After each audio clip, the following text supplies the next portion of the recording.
Welcome to True Crime with Strategic Eyes.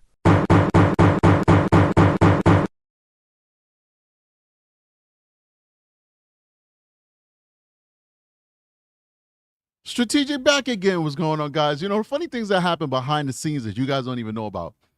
You guys know I've been like talking to myself for like the last 5 minutes thinking that I was live, and I actually wasn't live. Come on. I'm like, what's going on here? Like, what is happening? Like, this is very confusing. Why isn't anybody engaging in the chat? This is not typical for the True Crime with Strategic. And I was like, oh, it's in preview mode. You did not hit go live, dummy. That's why you're talking to yourself. So yes, we got it right. We're talking to everybody now. We're now officially live. I appreciate you guys for coming through. I'm a little disappointed because the story we're about to talk about today, I was notified about it, I think like a week ago by the research crew. And they're like, yo, Strategic, you got to cover this story, man. This thing is going to be huge and it's very sad. And we know you like bringing awareness to these very sad stories. So please cover it. And I was like, yeah, I'm going to cover it. No problem. And then it just ended up being a really, really busy week. Really, really busy week. For some reason, just a lot, because we get our cases by random and it just goes into like a pecking order. So when you catch a case, you go to the bottom of the list and then it goes to the next person, next person, next person, next person, and it gets to you again. And you catch another case and then you go to the bottom of the list again, right? And for some reason, the first case that I caught was a stranger grape, and that was insane. And we caught the person in a little bit over 24 hours. 25 hours, we caught the culprit. That was a huge case that made international news. Then after that, I got some other like very interesting and complicated sex abuse cases that required a lot of fleshing out and work. And even mixed in with that, I got a case where a person was lying in order to get a loved one arrested. That was very interesting too. So I've been very busy because these cases take a lot of work. And so I just didn't have time to cover it. And then I just read like, oh my God, this lady got $250 million bail. So I was like, all right, we got to make time to cover this one. So what I was going to do was I saw some interesting comments on Reddit about Stearns that I wanted to discuss. So we'll talk about that tomorrow. Today, we're going to talk about this woman. We're going to talk about the mother who abandoned her children. Some are saying 4, some are saying for 5 years. And these kids had to fend for themselves. They didn't even know how to flush toilets. They didn't know how to brush their teeth. They didn't know how to take a shower and wash their bodies correctly because they haven't taken showers in years or brushed their teeth in years or had a working toilet. Apparently, it appears that she was like paying the rent on this place. And then when the food ran out, she would order weekly meals for these children. I don't know if the meals lasted a week, but at least once a week she would buy food for them. Now, maybe it was enough food to last a couple of days, or maybe it was just enough food to feed them for that one day. But approximately once a week, she would have food delivered. And it was not discovered that these children were abandoned by themselves until she started not paying rent on the property and an inspection was done. You know, the landlord is getting ready to evict and repossess the property. And then they get there and then they realize, oh my God, look what we're working with here. Very, very, very, very sad. So what I'm going to do is I need to be brought up to speed as well. So I'm going to bring you guys up to speed. We're going to do that together. Let me go ahead and adjust my screen. Everything is kind of twisted because I was doing a fake live with my son. He just likes to pretend like he's doing live. You know, they see their dad doing it. So they want to, jump in and do it too. So let me get a second, guys. Appreciate everybody who's joining me today. You guys are great, man. Couldn't do this without you people, man. You guys are the life's blood of this show. Big shout out to everybody who's a member and a member of the Patreon. You guys truly are what keep this show going because, we put our blood, sweat, and tears into these shows. There's a lot of passion, emotion, a lot of energy expended, a lot of time doing research on these cases. I give this show the same zeal and vigor that I give the cases that I do in real life with victims that are tangible to me, that I can reach out and touch and hold their hand and hug them and support them. With bad guys that I have to put hands on and handcuffs on and I have to go testify. Sometimes I have to fight these people. Most of the time they just, they don't fight, they surrender. They allow you to put them in cuffs. But I got to go through the vigors of court and all that stuff. The same energy that I put into that real world I put here. And then you have YouTube say some 22-year-old with purple hair probably who went to NYU or, University of California, Berkeley or something, in their house working from home on their little computer. Here comes the Strategic Eye Show with the appeal because the automated bot says that it needs to be limited and demonetized. Here's this purple-haired fool who's like, oh, no, this is not suitable for advertisers. This is inappropriate.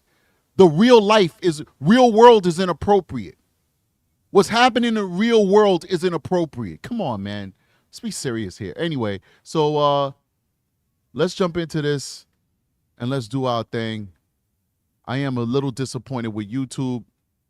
Unfortunately, they have a monopoly on this, man. They do.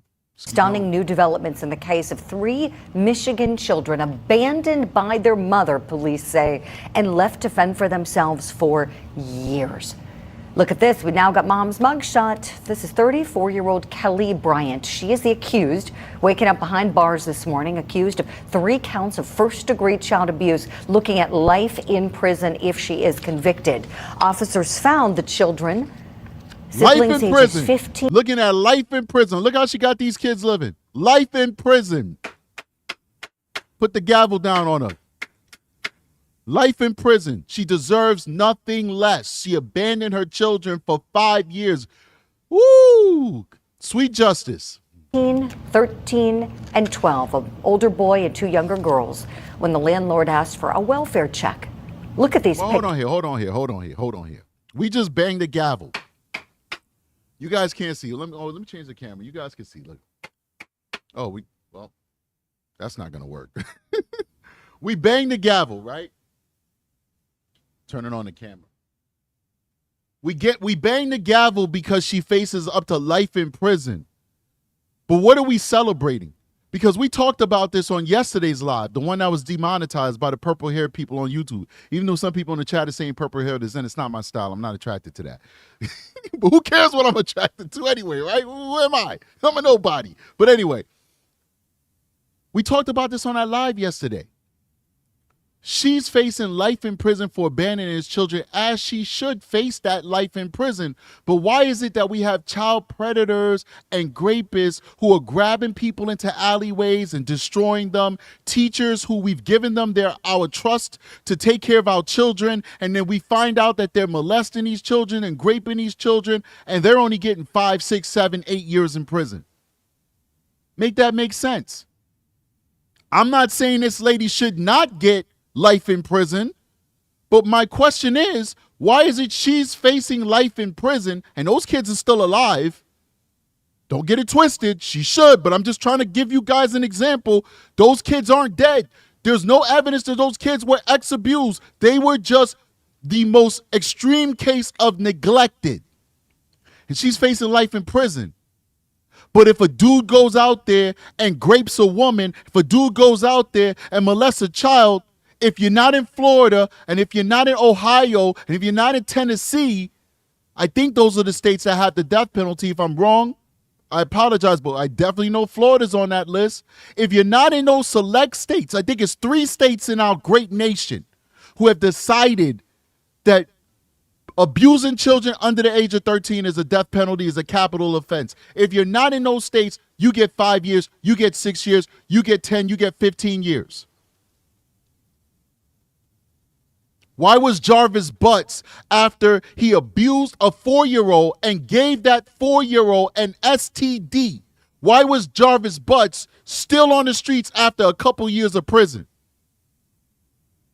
And then when they found Jarvis Butts with an illegal weapon and he violated his probation, and he's supposed to go back to court to get resentenced for his probation violation, why was it that they were rescheduling his resentencing, allowing him to be on the streets even longer, which then resulted in him getting the idea to kill Naziah Harris?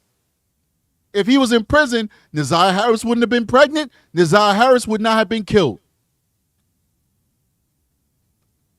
Somebody, people always got to defend folks. Somebody said, well, strategic. Sometimes that happens. Sometimes they reschedule sentencing. I've never heard in all of my career a person who is violating probation. We're not talking about somebody who went through trial and got convicted and their attorneys asked for resentencing or whatever. We're talking about a probationary violator. I've never heard of them allow a probationary violator to stay on the streets and reschedule their sentencing. Never heard of it. Well, guess what? Whether it's a reality or not, it's obviously a reality because it happened. Naziah Harris is dead because of it. So Butts engaged in intercourse with a child. Butts gives that child a disease. Butts goes to jail for a few years. Butts gets out. Butts abuses another child. Butts impregnates that child. Butts kills that child. Finally, Butts goes to jail. Mommy abandons her 3 children. She gets life in prison. It doesn't make sense. Let's keep going. So the landlord called attention to the police for the welfare check because Bryant stopped paying her rent in October. The defendant instructed the kids that they were not to answer the door or leave the house. All 3 children expressed fear about what their mother's response would be if they left the home. Defendant concealed the children from family and friends and lied about who was caring for the kids and their whereabouts. It's believed that the children had been living like that for 4 years. Can you imagine not being allowed to leave the house? The mother allegedly put fear in them, fear, if they would have left that house, of what would have happened to them. So now we're wondering, what's mom's defense going to be? Right. Let's talk about it. Let's bring in our legal eagles. Still with me, attorneys John Phillips and Michael J. Brown. I want to welcome into the conversation private investigator, former law enforcement officer, and military serviceman Manuel Gomez.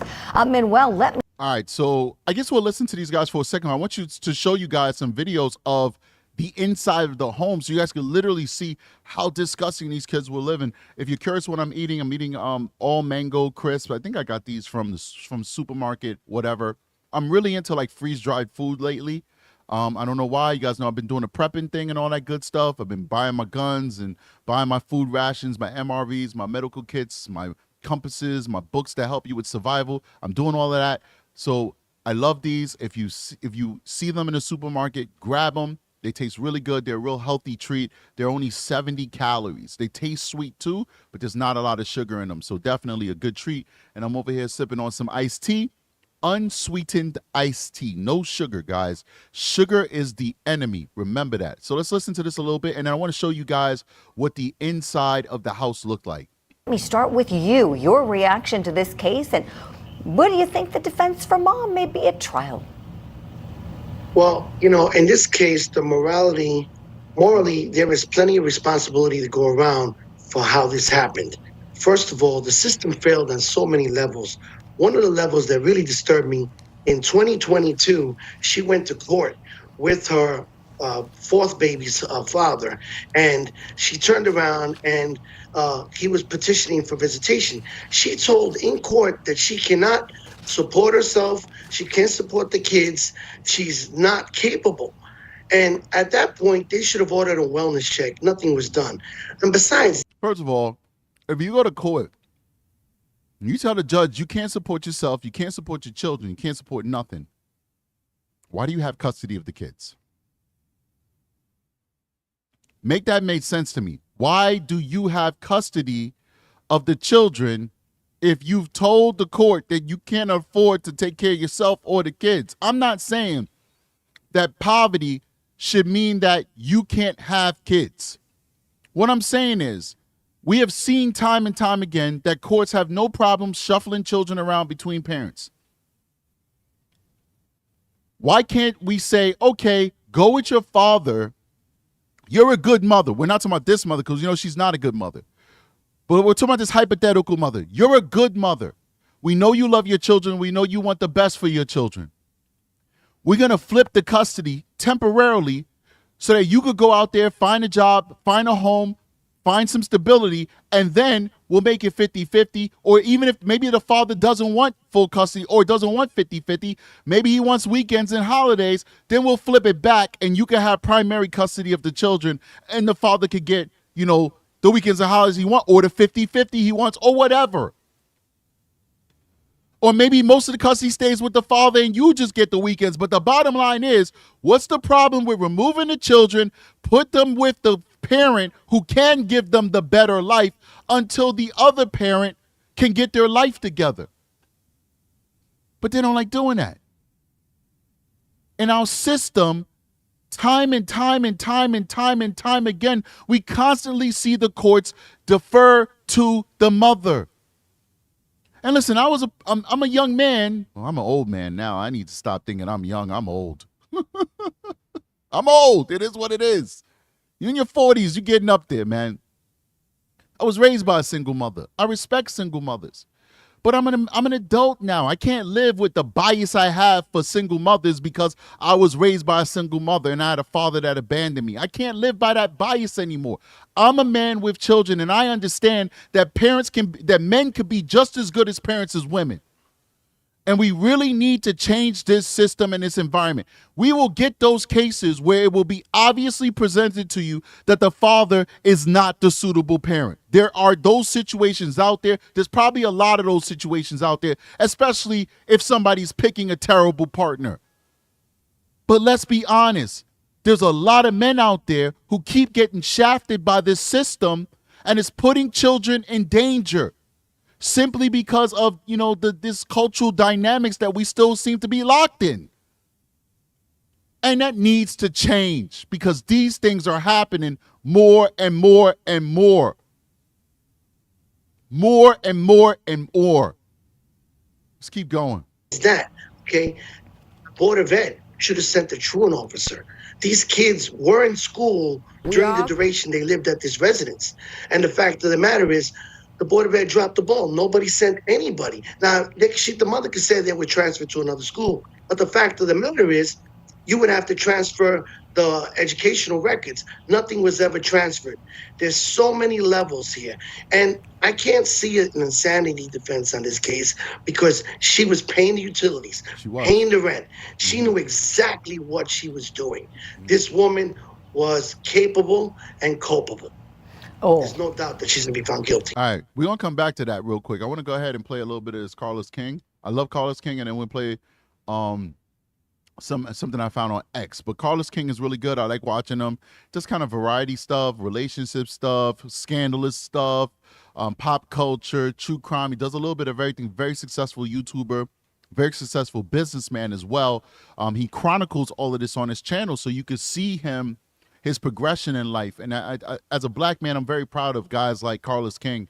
He's definitely a role model for young black men out there, how to be self-employed and use your talents to make money off of it and still remain humble. He's very matter of fact, though. Like, you watch his channel and say, yo, for those of you who love me, I love you. For those of you who don't love me, screw you. I love that, though. That's real. So anyway, big shout out to Carlos King. Let's play a little bit about it. I'm not going to play his whole thing. It's 40-something minutes. He's going to put his commentary. You want his commentary, please go to his channel and support his channel. And make sure whenever you support somebody because I told you to, just let them know that I sent you. Hey, True Crime with Strategic sent me over here to show you some love, all right? I'm not asking for nothing from these creators. They don't have to shout me out. They don't have anything. I just want them to know that I showed love to them and I exposed them to my audience. All right, so let's watch a little bit of this Carlos King where he's going to be reacting to a walkthrough of this place, and I'll show you some other videos I got as well. Stay with me. This is what we going through. This is a house that she kept them kids at, y'all. Everything got to get thrown away. You ain't never lied. Everything. They trying to have somebody clean that. We can't clean that. It's over. Get it up. Get that out of here. All right, what's up with it, y'all? So look, man, I'm back again with. That's Carlos King right there. Big shout out to him. I don't want to play his commentary like that because I want you to go watch it for yourself. Everything that they did, and I wish. Oh man, I know they have. This is what we going through. You don't sound like she got no mask on. Yeah, you don't touch nothing if you ain't got no gloves on. Hell no. You shouldn't be in there without a hazmat suit anyway. All right, let me go up here. Yeah, that's actually true. Like they're actually whoever's the owner of this business, they're not doing right by their employees. Hazmat suits. I just bought a hazmat suit for my prepping, a DuPont chemical graded hazmat suit. It costs $16. $16 from Amazon. And this is like the official DuPont one that factories wear and stuff like that who deal with hazardous chemical suits. So there's no excuse not to have your employees properly protected when they're doing a job like this. Lord.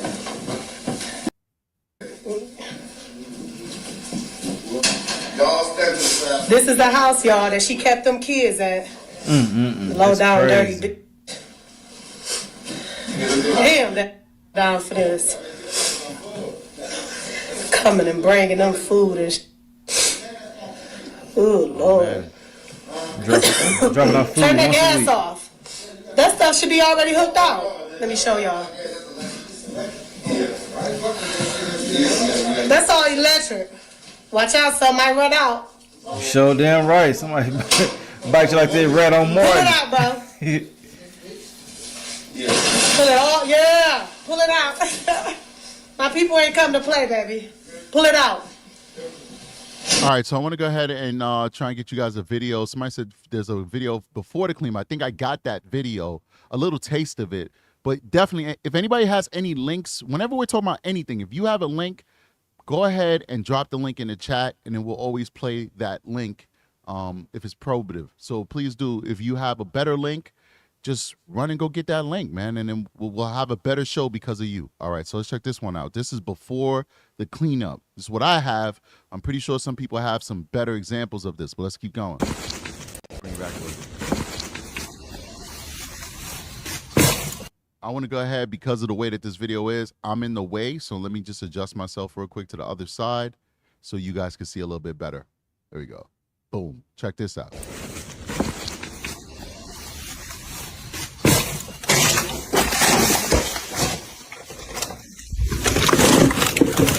Wow. Guys, I went on Twitter. As soon as I saw this, I stopped it there. I do that a lot because I like to react real time with you guys. So I have not seen this video. I only saw the thumbnail. Wow. Do you see this? Wow.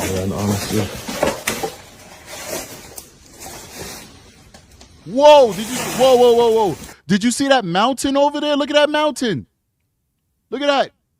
You see that mountain? Is that like on top of a couch or something like that? Like, that is a mountain of trash. Did you see that mount? Look at that mountain, ladies and gentlemen. Wow.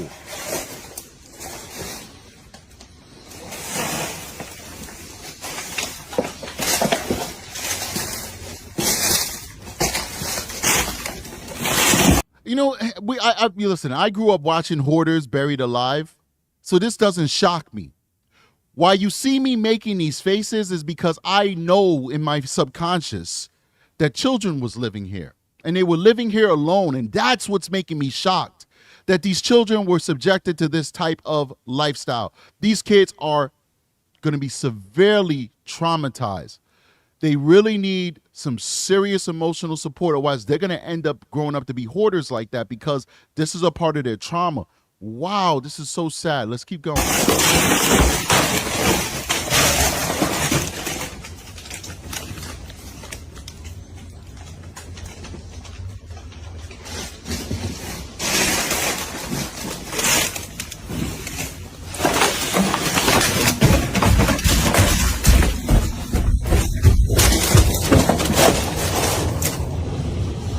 Now this guy looks like he's got an outfit on. He's got the protective booties on his shoes and stuff. I think he has the proper protective gear.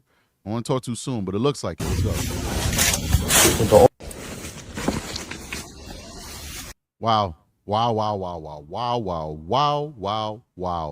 We on the time frame. Get that shit up out of here. Watch out, Dave. Gotta take it out.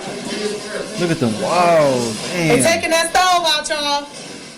We taking the stove out. Oh, yeah. And when I say certain stuff, it's not to belittle them, talk bad about them or anything, because they are children. They've been in there since they were like 9, 10 and stuff like that. You feel me? I'm only just saying, look at the... Yeah, you know, I hear what Carlos is saying. You don't even need to say that, brother. Everybody understands. Like, these kids were not taught how to clean. They weren't taught how to be civilized. You know, that's something we're not born with that innately. That's something that we have to learn from our parents, you know? And if you have a mother that abandons you when you're a baby, you're not going to learn how to clean up after yourself, how to be organized, or the importance of being organized and cleaning up after yourself. These kids are victims, man. They definitely are. Like that, the state of that home is not a reflection of those children. It's a reflection of the trauma inflicted on those children. So keep that in mind. Keep that in mind. None of that is, oh, those children are nasty or dirty. Remember, they were in there since they were 15 for 5 years. The oldest kid was 16. That means he was in there since he was 11. The other kids were just toddlers because they're like 13 and 12. They were toddlers. So you had an 11-year-old taking care of toddlers with no guidance, with no contact with their mother. It's not like the mother came from periodically and visit them. Like she literally divorced her children and was literally partying and living like a single woman with no kids. Going to the clubs, glamming herself up, living her best life. The only time she acknowledged she had children is when those kids text her like, hey, we're like on the brink of starving to death. Can you send us some food? And then she'll send them some Uber Eats. That's the only time she had contact with them. So once again, this is not a reflection of these kids. This is a reflection of the trauma and the abuse that was inflicted upon these children. Let's keep going. Boom, drop the mic right there. Capable and culpable. That ought to be the prosecutor's theme, Manuel. Thank you for that. Michael J. Brown, let me go to you next, please. What defense might this lady possibly have? Obviously, the facts are very disturbing, Julie. The only thing that comes to mind is somebody like this with these set of facts. I certainly would want to get a psychiatrist, a psychologist involved if there's any hint whatsoever of any type of mental disease, trauma, PTSD from maybe her upbringing or even her. I don't care. I'm sorry. I really just don't care. Like, yeah, that's what the defense is going to have to do. But if I'm on the jury, I don't care. Big shout out to Shanika Terry with a $1.99 super sticker. Says vibes. I love it. I love it. I love it. Thank you for supporting the channel. Uh-oh. Are we going to lose power? We're getting a little bit of a brownout. I don't know if you guys, I have my computer and all that set up to a nice, what do they call those? Power strip or whatever. So you probably didn't notice it, but all the lights were flickering in here. So it looked like we were about to get a brownout or something like that. But we got through it. It is what it is. If something does happen, like we lose power, if the show just stops, it's probably because I lost power. It is what it is. All right. So, yeah, big shout out to you, Terry. Thank you so much for supporting the channel. Kind of lost my train of thought. Let's keep going. Thought we was about to lose power. Relationships, I don't know, but that's the initial thing that comes to my mind in terms of what I would want to explore. Really, that's the only thing that comes to mind. Sure. No, but appreciate that because everybody's asking, well, what in the world are we going to see from this woman after we understand, based on what law enforcement has said, that this was an abandonment, but she still kept eyes on them, forcing them to stay there. That's really, I think, what's most stunning. It's just like, okay, so there was power and control exerted on these kids, according to police. John Phillips, I know you got a lot of thoughts. Please. And that's the sign of culpability and conscious decision to do this. One of the things said that she actually had Febreze delivered to the house with some garbage bags so that they could just, spray it to make it smell. It's a nice house, too. Nice little apartment that for her to have. Has multi-stories, has a basement, first floor, second floor. I mean, love your kids, man. Love your kids. If you know that something's wrong with you, give them to somebody else. Like, and don't have them. I'm beginning to be a big advocate of this. People who cannot love children are constantly having kids, and I don't understand why. Like, if you want to party, you want to get smashed out by strangers, you want to wake up in different beds every day, you want to worry about your booty, worry about your breast, as a dude, you want to worry about your hairline. Am I going bald? Worry about your man pecs, make sure everything's tight. There's nothing wrong with that. Being healthy, nothing wrong with that at all. The bottom line is, if you want to live the vida loca, however you say it, why are you bringing children into this world? Why are you bringing children into this world if all you care about is yourself? Selfish people know that they're selfish. So if you know you're selfish, you know you can't put nothing before you. You can't even put the horse before the cart. Why are you having children? In a time when if you get a shot, you're good for 3 months. You could have somebody could shoot up your club as much as you want and you never have to worry about getting pregnant. As a man, if you just put a piece of latex on you, you don't have to ever worry about 99.9999999% chance. You don't have to worry about somebody carrying your baby. Or you go to the doctor and you get a reversible procedure and now you make yourself voluntarily sterile until you change your mind and you don't want to be sterile no more. We are in a time of so much technology. It doesn't make sense for people to constantly be so selfish and bring children into the world that they're not willing to love, like Jen Soto. Let's keep going. Better, and that the little boy, like once or twice, wanted to go outside just to touch the grass. And as a father of a 13-year-old, a 10-year-old, and a 7-year-old, if 4 hours go by, I miss them. If 4 days go by because I'm out of town in trial, I'm on the phone. I can't be away from them. There we go. 4 years, like there's a place in hell for that. Excuse my language. Like Yes. this No, is preach. this is Say it, John. This is awful. And just the squalor and knowing that it's not going to end with the criminal justice system because these kids will be damaged for life. Yes. And kudos to the sheriff. I know they're raising money and Did I just say that? I just said that. I mean, listen, I'm not the only one who should say it. I'm just saying, we thinking with the same mind. Me and this guy with all these degrees in the back of his wall, he got more degrees than me, and I got degrees too. But this learned guy says the same exact thing I said because it's obvious, man. These kids are traumatized for life, man. Traumatized, man. For what? You could have gave these kids up, man. For these kids. If anybody out there has a clothing store or some, teenage preteen clothes, like get in touch with the Oakland Sheriff's Office. It's awful. Yes, no, it really is. You hope people see this. I know hearts are breaking all around the country with this news. I mean, just topping the headlines everywhere you. Somebody said, where were the fathers? That's a good question. I mean, we just know at least one of the fathers. We don't know how many fathers. I don't know how many baby fathers she had. The max she could have is 3. The minimum she could have is 1. I do believe she had multiple baby fathers, so it might be 2. I give it a benefit of the doubt. We do know that at least one of those fathers tried to go to court. Throat got dry. Tried to go to court to see his kids, but I don't know what happened with that. Problem is, I don't know if this guy is a good father, or if he had a criminal record. It has nothing to do with his kids, and then the judge wasn't really happy about the guy's past. I don't know what happened. I don't know if the judge is just biased against him because he's a man.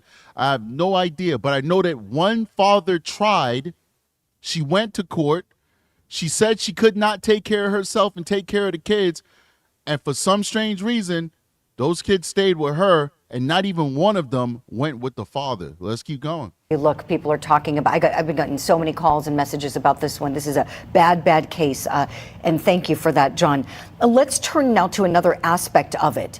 And that pertains to where the kids will live. I'm sorry, people are saying 4, and I remember reading 4. There's 4 kids, not 3. My apologies. Remember, I'm discovering this with you guys, so I apologize. I'm not purporting to be an expert on this topic. The research crew sent me the information, and I didn't have time to cover it because I was working some massive cases in the real world.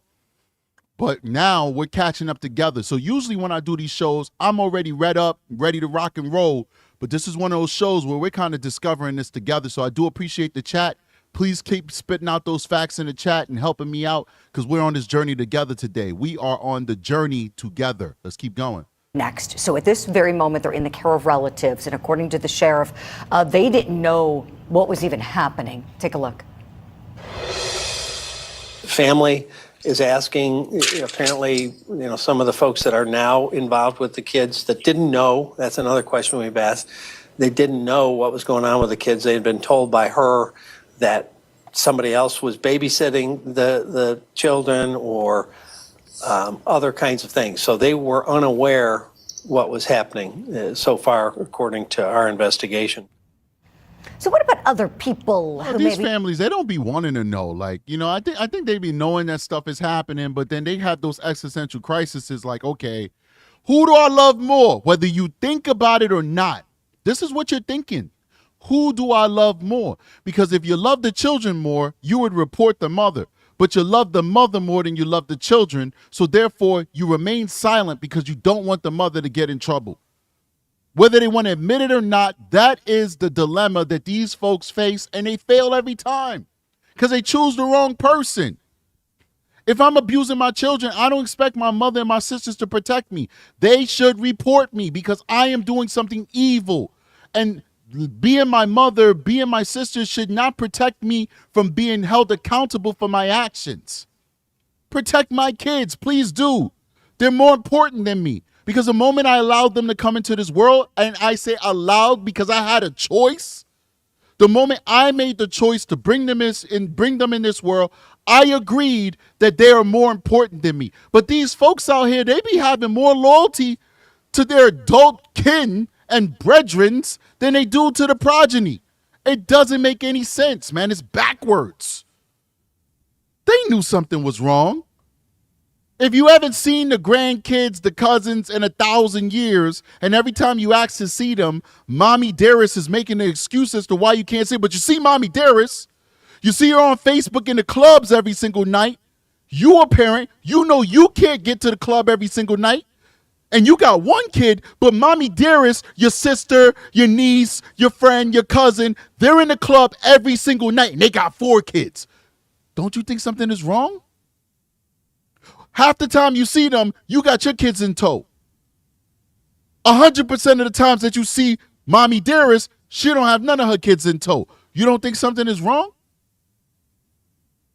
See, if you had some sense of morality, you would say something. Because even if you love that person, you could call Child Protective Services anonymously and say, hey, listen, can you just go check on these kids and make sure they're okay? And Child Protective Services could show up, do their welfare check, say, hey, there's nothing wrong here. Kids are happy. They live in a dream. And maybe you might feel bad that you called Child Protective Services on that loved one, but at least you would know that those kids are safe. And you don't ever have to tell that loved one that you did that to them. You don't ever have to tell. They'll never know that you're the one who called Child Protective Services. But guess what?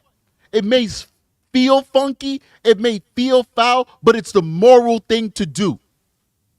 Because those children and their welfare is more important than your allegiance to this adult. But let's keep going. we knew something? Manuel Gomez, I want to go to you on this one. Red flags maybe should have been spotted. What do you think? Well, you know what? It's correct when it calls about the family. It's been 5 years, almost 5 years those kids were missing. How do you not say, where are your children? Yep. And if she's saying, well, they're visiting, they're being taken care of by somebody else, you don't go to see them? Yeah. Come on. What kind of family is that? You know? He's saying the same thing I said. I did not watch this prior to putting this up on the screen. I told you guys, we on this journey together.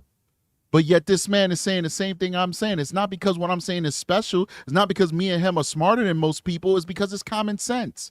It's because the same thing I just told to you, you said in your own head, and now this total stranger dude is saying the same thing on the screen. Well, we both on screens, but you know what I'm saying. It's common sense, man. That's what most normal people would do if they had a family member that's hiding children. We would ask questions. Because guess what, ladies and gentlemen? If somebody would have asked questions sooner, before this lady abandoned these kids for a gajillion years, she would not be looking at life in prison. Maybe she'd be looking at losing custody of her kids and no jail time. Maybe it wouldn't even have been a criminal thing. It would be like, oh, she's got some mental health stuff. Take the kids from her, blah, blah, blah, blah. There's so many things that could have happened other than life in prison if people would have stood up for those children much sooner than they stood up. Well, they never stood up till the landlord, being a businessman, went to go check on the property for his own business purposes, or sent somebody to check on the property for his business purposes. It was not her kin or friends or neighbors or community or extended family.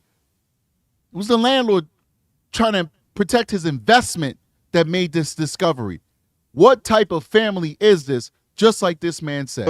Just like my colleague said, if my kid is missing for 4 hours, I missed them. 4 days, a day I missed them. The family didn't miss these kids. And the fact that they were put into the custody of the family is egregious. It is disgusting because these kids need psychological help. Julie, they had a functional cell phone and they were not able to call 911. Right. You're telling me those kids don't need psychological help? That the family's going to provide psychological help? That did not look for them? That did not file a report? I'm sorry. You're absolutely right. I mean, they need to go back to basics, learn the basic ways to live. They were deprived of soap, for crying out loud, and adequate food. John Phillips, to you next, please. Your thoughts on whether they should be with a family. Well, again, it's the family that left them behind. And I saw something about the father being in jail and maybe coming out of jail. But the intensive treatment and also, taking it to another level, you're talking about a 15-year-old boy, a 13-year-old girl, and a 12-year-old girl. Guess what? Preteens, pubescent. I can't even imagine. They had no parenting, no guidance. This is something that a family would want to take them in. But then if you have other kids around, you've got to reprogram them for a while. And no child is a lost cause. And we're going to, I hope society gets this right and enforces this. But there's so much liability to go around. I don't know where you start. Hey, what's up, guys? Sorry about I was speaking to my oldest. Yeah, that's just sad stuff, man. It's real sad. What you're saying towards that is pretty true too, because this could be dangerous for your children because these kids are severely mentally ill and traumatized. And now if you're a sister or a brother or a cousin or extended family member of this lady, and now you want to take these kids in, it could cause a lot of havoc in your house because these kids do need to be reprogrammed. So probably the best place for these kids right now is some measure of a rehabilitation institution, at least in the short term, to kind of get them programmed back into positive routines.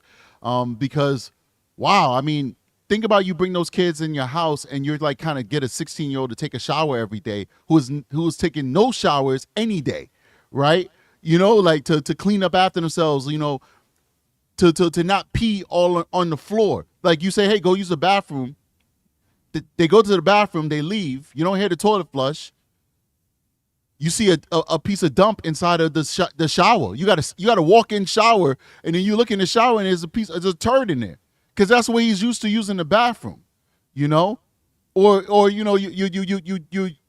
the girl comes downstairs with the 14, 15-year-old, and she's got blood dripping down her legs, and it's like, what's happening? I gave you sanitary napkins. She's like, what was I supposed to do with that? I don't know what that is. She's just got a period and she doesn't have anything on, Like, you got to think about those things. They sound horrible to think about, but it's a reality. Those kids need to go to an institution. So not because they're crazy. They're not crazy. They're normal people who have been through an intense amount of trauma, but they need to go to an institution so that they could literally be reprogrammed, literally be civilized before they're now given to their biological family. And I would dare say, I don't even think maybe they should even go to their biological family because they didn't care enough about them to look for them in the first place.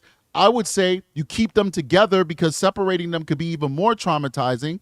You put them in an institution to help kind of reprogram them, give them these coping tools, and then you put them with a foster family that is certified in dealing with children that have trauma. That's what I would think. But I don't know. Maybe the best place is for them to be with their biological family. I don't know. I don't have the answers. That's outside of the scope of my expertise. Yo. They called the right cleaning service lady on this one. Because everything gotta go.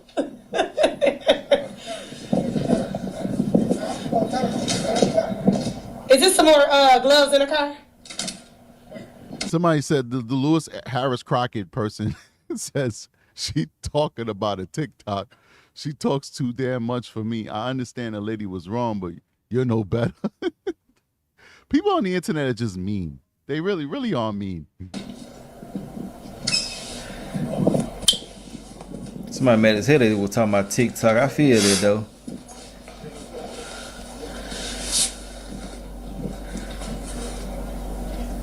She's just trying to show her work. Right, set it on fire. You ain't never lied, girl. The whole damn thing. The whole damn thing. Aki's like destroying me in the chat. She's like, why didn't you tell me you was going to do this live? I have so much info in this case. You could have been dropping all these jewels. I know I messed up. Sometimes I just be having an impulse to just go live. You know what I mean? Like, it's like, oh, just go do a live. Screw it. You know, I was thinking like what projects I was going to do today. And I'm like, you know what? I want to talk about this because I didn't have any time to like talk about it when I wanted to talk about it. So I was like, let's talk about it. So Aki, email me some stuff and we'll go through it. We're, like I told the audience, we are on this journey together. All right. We're going to learn together about this case. All right. We're going to do it real time.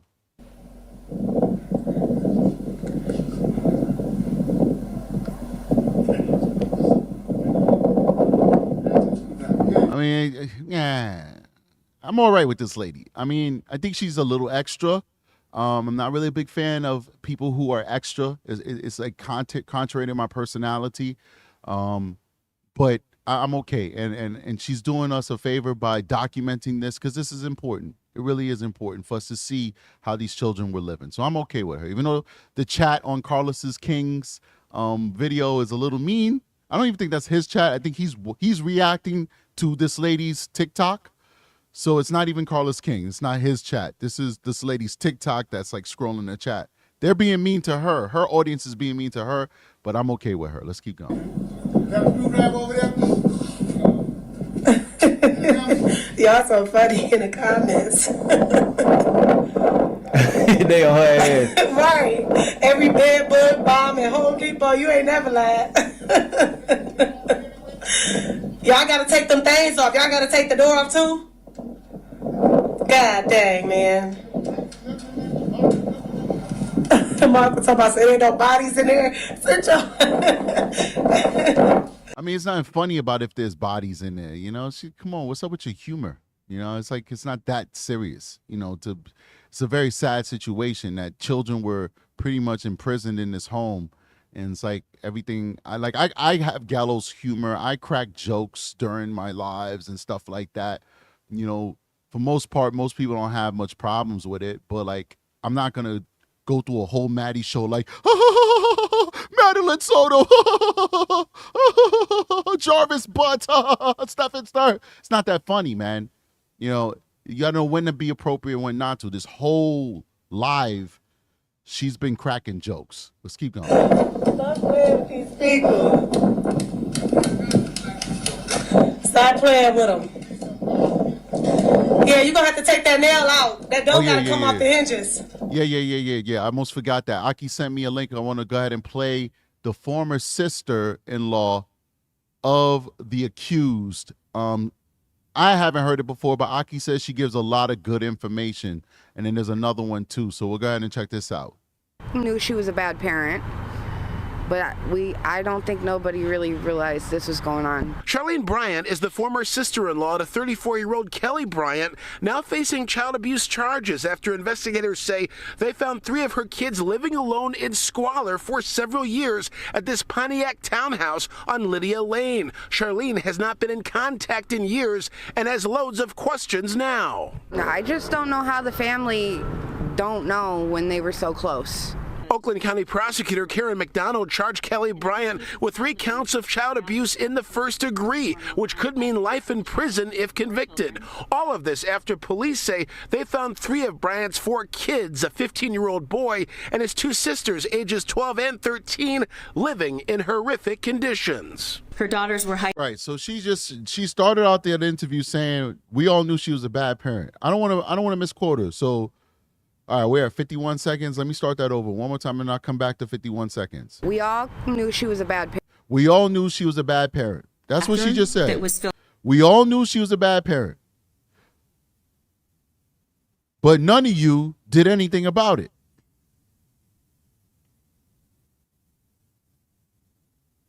So this is what I say all the time, that a lot of these children that we see involved in these tragedies, they don't even have a chance. This lady got script written all over her face. Tattoos on her face looking like she Mike Tyson without the millions. There's something to be said about that, in my opinion. We knew she was a bad parent, but I don't think nobody really realized this was going on. We knew she was a bad parent. What does that mean? She didn't say she's a strict parent. She's a tough parent. She's a disciplinarian. She's neglectful. She's selfish. No, she said she's a bad parent. That means that she is terrible. That means that she is the antithesis of what a good parent is. So what exactly does that mean? Because how many reports did you make, Miss Tattoo on the Face, to ACS to protect those children? Brian, I'm not asking you to take those kids into your custody. I'm not asking you to go to court to have those children. I'm saying you and the family all knew she was a bad parent, but you did nothing about it. The audacity of these people to come up and have these conversations after the fact, as though we're going to listen to them talk and not hold them culpable for what they should have did to protect these children. We all knew she was a bad parent, but we ain't do shit about it. Make it make sense. Being in a bathroom that was filled with feces, piles of trash, and completely non-functional, while her son was hiding in another room. Police were astonished to find anyone in the location because it appeared to be uninhabitable, with piles of garbage and refuse several feet high, including large amounts of human excrement. The prosecutor says Bryant lived at the home with all 4 kids back in 2019, but later moved out, leaving 3 of her children abandoned while one of the kids went to live with their dad. Detectives say the landlord called police to the home, worried for Bryant's welfare after not getting a rent payment since last October. That's when the kids were found, shaken, scared, and covered in feces, according to the prosecutor. Honestly, I thought the grandmother was taking care of the children. That's the last you heard? Yeah, that's the last. You went 4 or 5 years without seeing your grandchildren. There was no questions. We stopped by the Pontiac home of Bryant's extended family, where the police eventually took the kids. We wanted to talk to the adults. Hi, how are you? No, sir, no comment. Is there anything you'd like to say, sir? No comment given there. We also searched Bryant's Facebook page, which was easy to find and not set to private. Look at this one. Look how she carrying herself. This is a mother of 4. It's a mother of 4. All she care about is how wide her hips are and how far she could push those breasts up to the sky and go party and live the Villa Loca. That's it. It's a mother of 4. And her vanity and her selfishness is what governs her life. She don't care 2 bits about those children. She don't give a damn about those kids. It's very, very, very, very disgusting. Set to private. Her content shows her modeling various outfits for the camera. She's gonna claim she couldn't afford to take care of her kids, but you got your hair done, you got your nails done, you got new clothes on all your pictures. Come on now. What do you think should happen at this point? She needs to go to prison and never see her kids again. It's a fact, man. She's just a, what did we call Jen Soto in the last show? She's a Bertha. She's another Bertha, man. Another entity with reproductive organs. She's not even human, because what she showed these children wasn't even a humanity. The older I get, the more I understand the power of words. The power of words. I could have a disagreement with somebody and the whole disagreement would change just for me to bring to their attention the power of words. I have a disagreement with mommy and whoa, hold on here. Understand what the word you just used means. Words have meaning. Don't say things you don't mean. Talking to a perp, don't say things you don't. This word means that.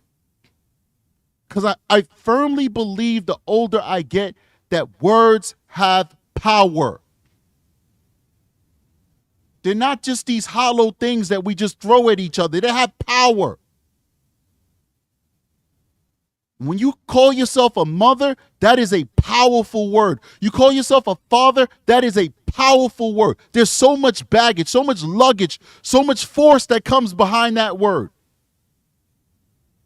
Mother means bringer of life, nurturer, mentor, all these different things. Same thing with father, same definition. We bring life in a different way, but we still bring life. We're part of that process. We are protectors. We're nurturers. We're confidants. Those are all those words that come with that one word, mom, dad. All of those other words make up that one word. Humanity, empathy. None of those things were shown to these children by that woman. So how do we call her a mother? How do we call her a human being when she had her children living in filth, waiting for them to die? How much more longer did those kids have to live until one of them died from malnutrition, from infection, from sepsis?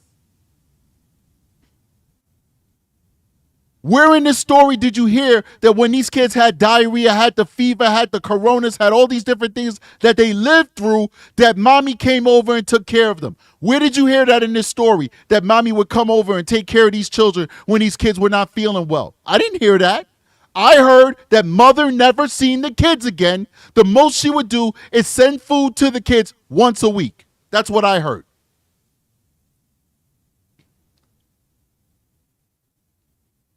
So if we're going to call her a mother, we have to acknowledge that she is loving and caring. If we're going to call her a human, we're going to have to acknowledge that she's supposed to have some measure of empathy for others. So based off her actions, we can't call her a mother because she's not loving and caring and does not nurture. And we can't call her a human being because she has exhibited nothing but the opposite of what we expect from our fellow human beings to treat children. So she's just an entity. She exists, and she's an entity with reproductive body parts. Let's keep going. That's my theory, my hypothesis of what this woman is, and I'm sticking with it. Some kids need to go to someone that's going to take care of them. All right, fair enough. Let's see if we get another one. What is this going to say? All right.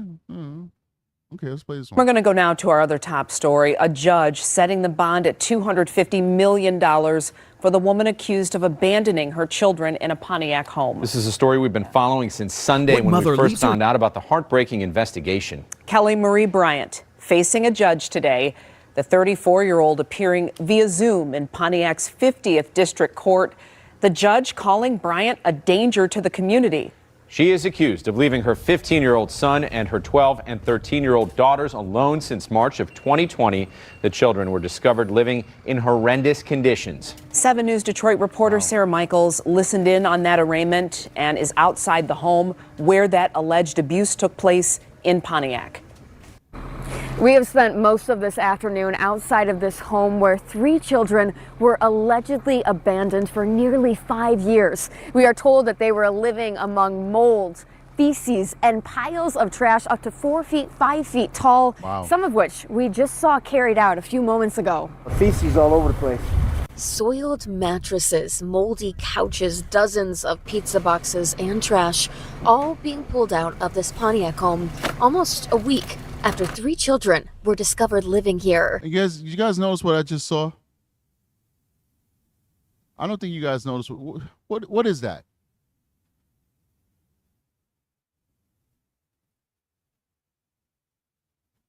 You guys see what that is?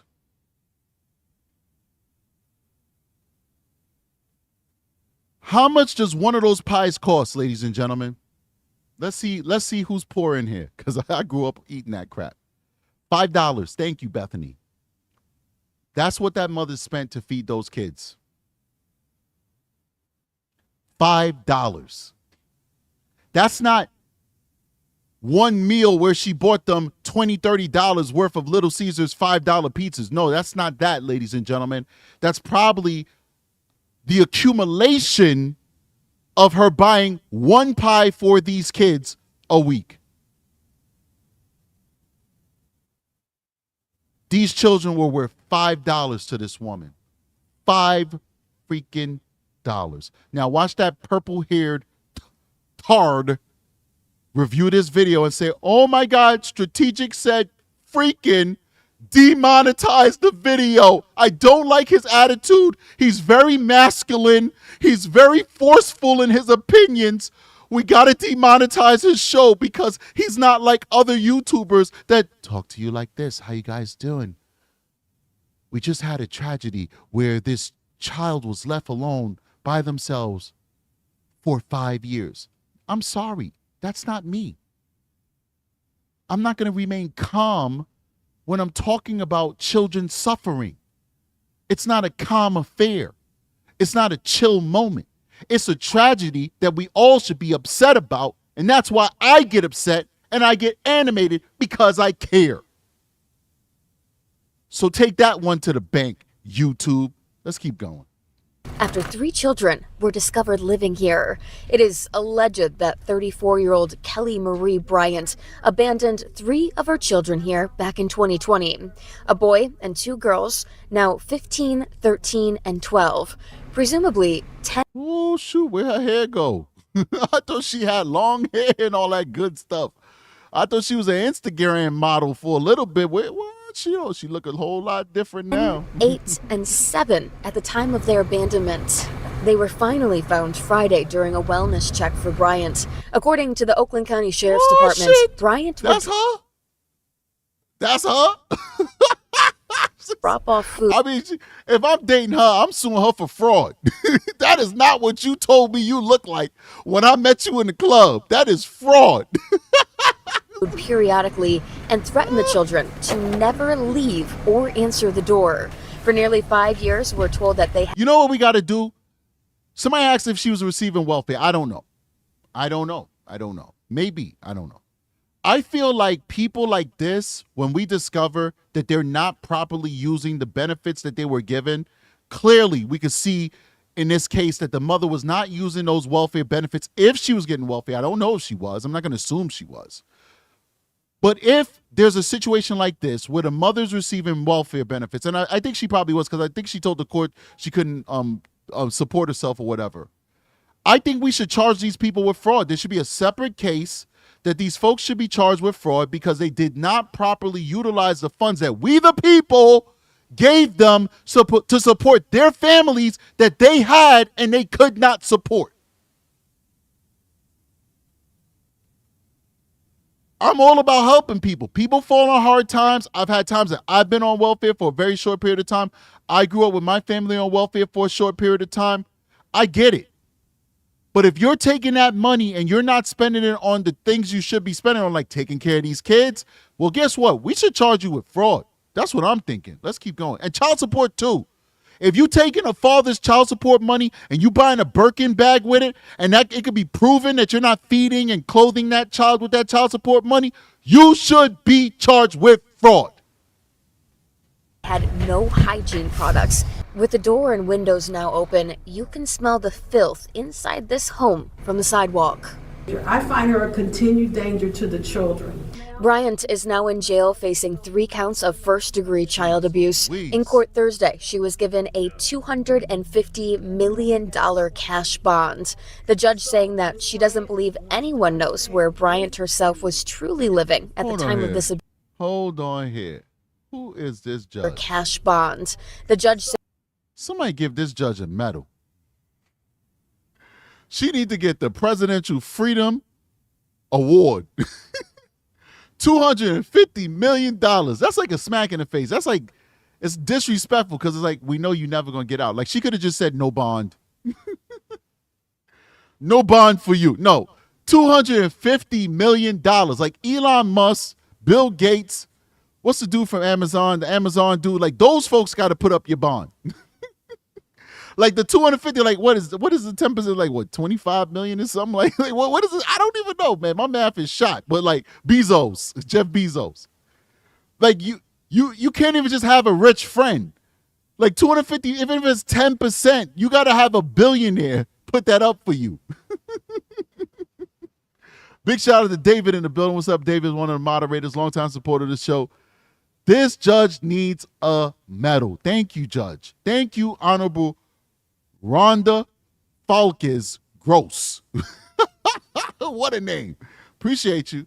Saying that she doesn't believe anyone knows where Bryant herself was truly living at the time of this abuse, and that Bryant should have no contact with her own children or anyone under the age of 18. I'm concerned that she still may have contact with a family member from the jail with instructions to continue to engage in fear tactics to forbid the children from cooperating with authorities. The sheriff has told us that Bryant's 3 children have received treatment from Care House in Pontiac this week.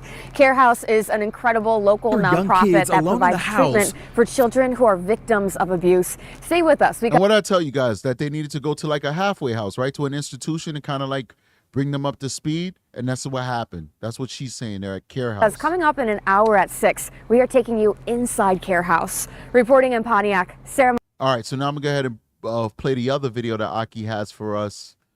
This one hopefully will be just as probative as the other one. Let's see what we got going on here, and then we'll take some calls maybe. For 4 years. Everybody's upset about it, like, oh my God, this is right in our neighborhood. Apparently, this woman, her land. That's the same name as the judge. Remember, the judge name was Gross, and this lady name is Gross too, and she's very well spoken. I think that's a prominent family over there. I think that might be her relative. I think that's her relative. I think that's the judge's relative. The judge is personal for the judge. The judge live over here. The judge lived next door. I'm just joking. What mother leaves her young kids alone in the house for 4 years? Everybody's upset. See, her name is Gross. The judge name is Gross. Both of them look the same. Oh, no. We got to go back. I got to investigate this. I'm sorry. I got to investigate this. I think this is her sister. Yeah, they sisters, man. Look at that. The judge's sister is a neighbor. Emma Gross. And what's the judge's name? Rhonda Gross. Yeah, boy, I told you, man. No, nothing go past me, man. I am a detective. We got to pay attention to the details, ladies and gentlemen. I figured it out. Look at her hair. Look at her big sister hair. They got the same hair. They got the same complexion. They got the same lips. They got the same eyes. They're related. Okay, let's listen to what Sister Emma got to say. About it, like, oh my God, this is right in our neighborhood. Apparently, this woman, her landlord, stopped getting rent and hearing from her, so he called 911 for a welfare check. Now, somebody said neighbor Section 8. Guys, Section 8 allows you to live anywhere that a landlord is willing to accept it. You have people living in Section 8 in affluent communities. If the homeowner wants to, because like if you own, you got to look at it from a landlord's perspective. Let's say you own this house outright and you're not paying a mortgage for it. You could pretty much charge whatever you want because it's going to be a profit regardless. You could either rent to a person in the open market and got to deal with them not paying their rent on time. You know, they get laid off. Now they stuck in your property for months until you could evict them. Or you could rent them to the government, to Section 8, and get your rent on time every month without direct deposited right into your account. Which one you going to choose? A lot of people, including myself, have chosen Section 8 because it's guaranteed money every single month on time. So just because that unit in that townhouse was rented in Section 8 does not mean that the rest of the townhouse is filled with poor people, you know, who are living in the hood. That may not be the hood. That's why Miss Emma Gross is living there and her sister's the judge. She's not poor. Those folks happened to rent from a landlord who owned the townhouse and decided I'll take that Section 8 check. Let's keep going.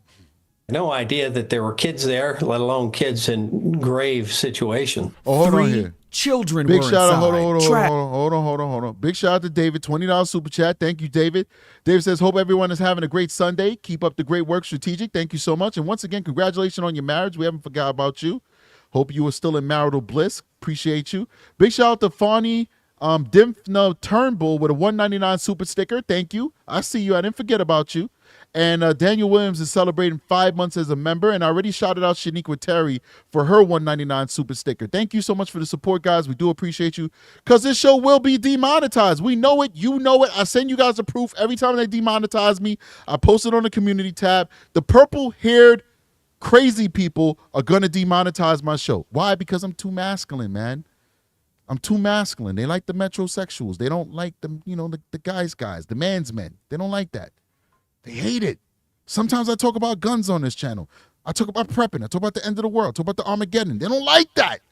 They don't like it. Let's keep going. Trash piled up, poop everywhere. The kids said that their mother left them there since at least 2021. They had difficulty walking because their toenails were so long. A despicable discovery, and the Shade Room is digging. Her Facebook post that's got people on social media on 10. I'm Justin Carter. Apparently somebody told me that she was worked at a food drive.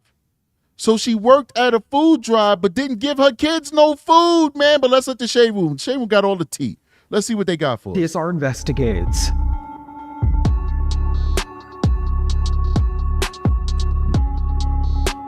It doesn't get lower than this. It was Valentine's Day, a day to celebrate love.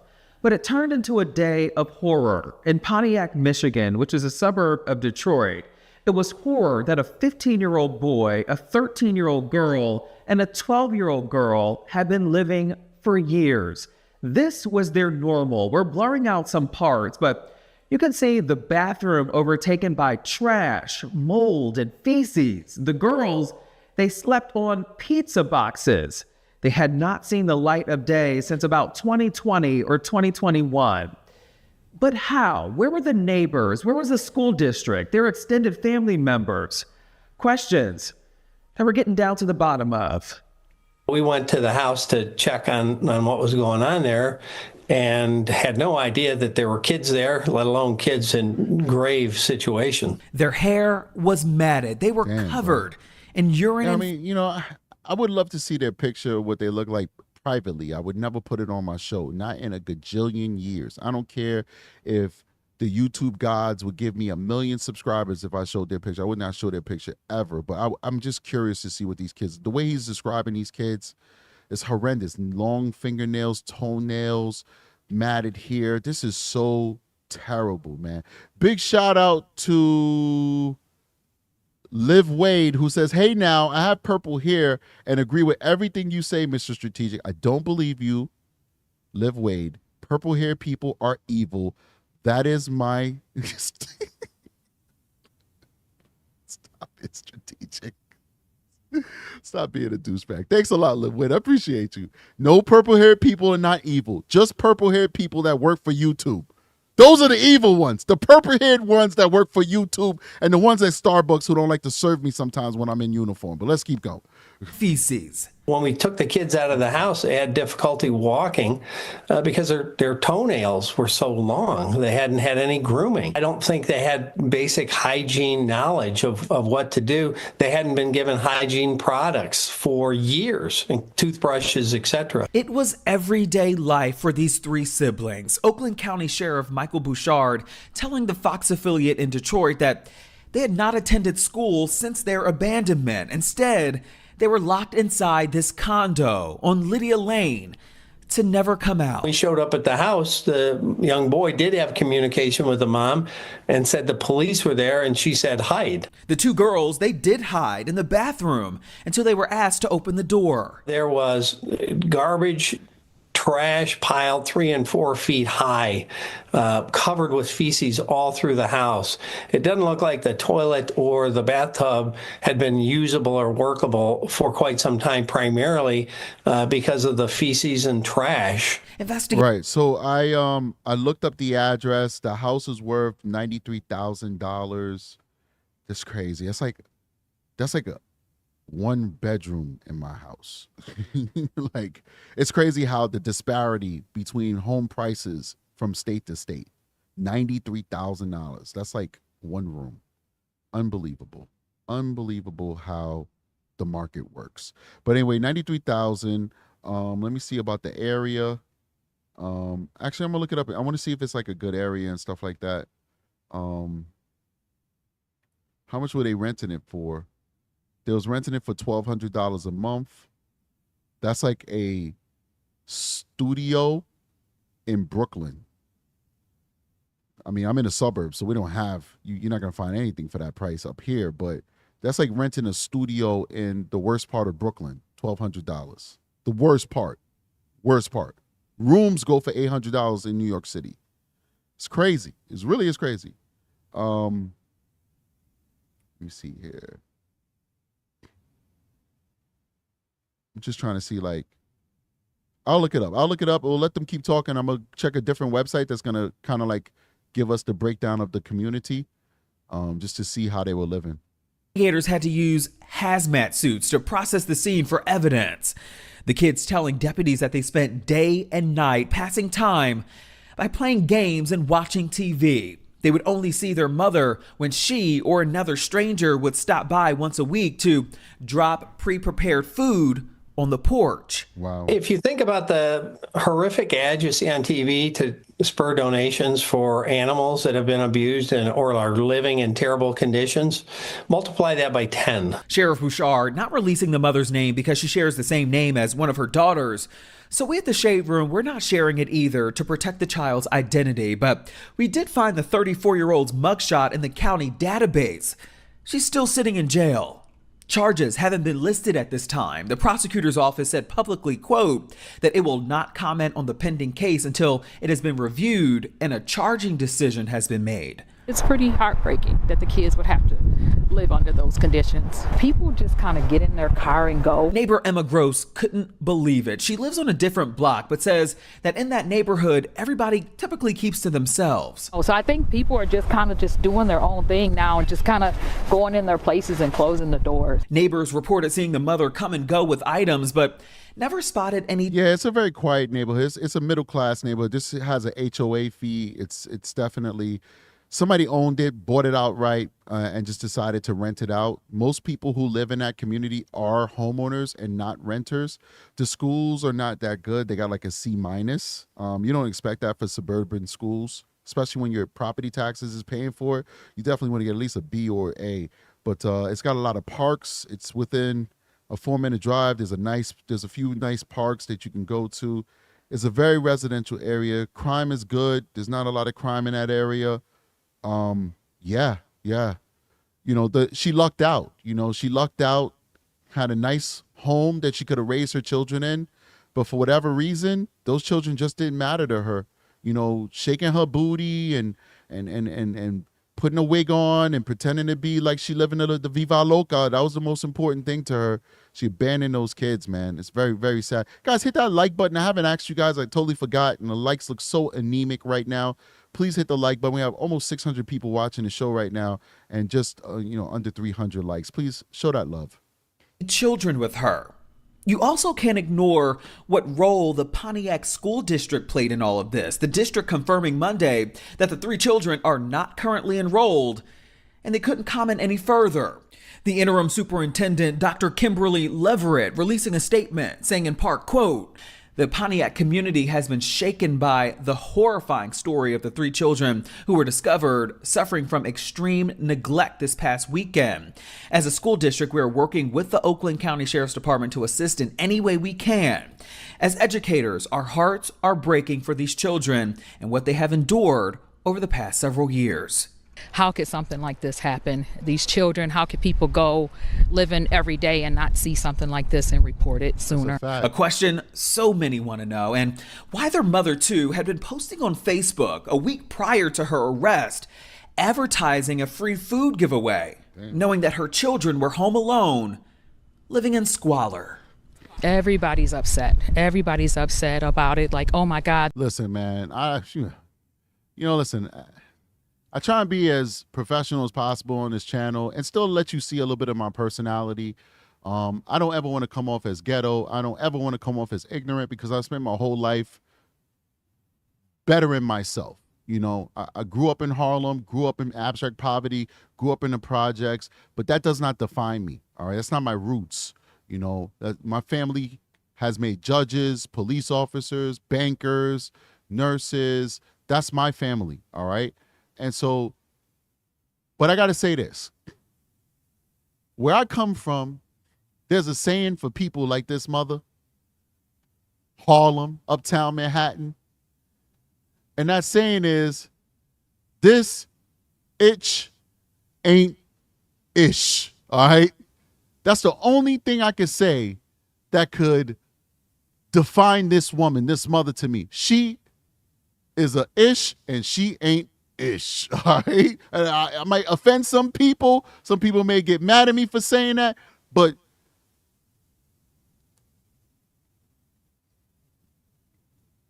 spade is a spade, baby. Spade is a spade. This is right in our neighborhood. How could something like this happen? What about their extended family? Well, the children's alleged aunt has been very vocal on social media about this, even threatening to fight people on Facebook who come after her. She said that she had no idea what was going on. We've reached out to her for a comment. We're waiting to hear back. The sheriff's office, in the meantime, says that the mother was arrested without incident at another location and that the children's father was not involved in their lives. The children, though, they've been turned over to a relative through Child Protective Services as the sheriff's office is collecting donations now on the family's behalf. For ways to donate. I don't even know if I would donate, though. That's the funny thing. I don't know, like clothing, food, stuff like that, great. I don't know if I would trust, like I'm a YouTuber, and if I had a massive platform, which I don't, but we're working on it. We're trying to grow our platform out. I don't know if I would trust to say to you people, right, who work hard for your money. There's some people who hit me up like, yo, Strategic, thank you so much for having a 99-cent option on your membership because I have no money whatsoever. I'm on a fixed income. I'm retired. I'm on disability, whatever. I just got laid off from my job. These are all real stories that people tell me. I don't know if I could go to my platform and tell you folks and say, hey, go donate to the sheriff's office who's collecting money on behalf of his family. I don't trust his family. The only thing I would trust is if they had some kind of trust that they would put the money in a trust for the kids that only the kids have access to when they turn 18 or 21 years old. I don't know if I would trust giving money to any entity, GoFundMe, Sheriff's Department, whatever, who's going to turn that money over to that family. Even though I know that family needs the money to raise these kids, I don't trust these people because where were you for 5 years when these kids were missing in action? When they were just gone. That's like Naziah Harris family asking for money. That's like me giving Naziah Harris grandmother money. Like y'all folks are all negligent, man. Y'all are part of this problem. Those children disappeared off the face of the earth for 5 years. They're your neighbors. You guys don't live in California or New York or Canada or Zimbabwe. You guys live in Pontiac, Michigan. She moved these kids out of state. These relatives live in the same community that the kids lived in. Nobody went and knocked on the door. Y'all know where she lived. Nobody just said, I'm not calling. I'm not sending a text. I'm just going to go knock on the door. Y'all are guilty.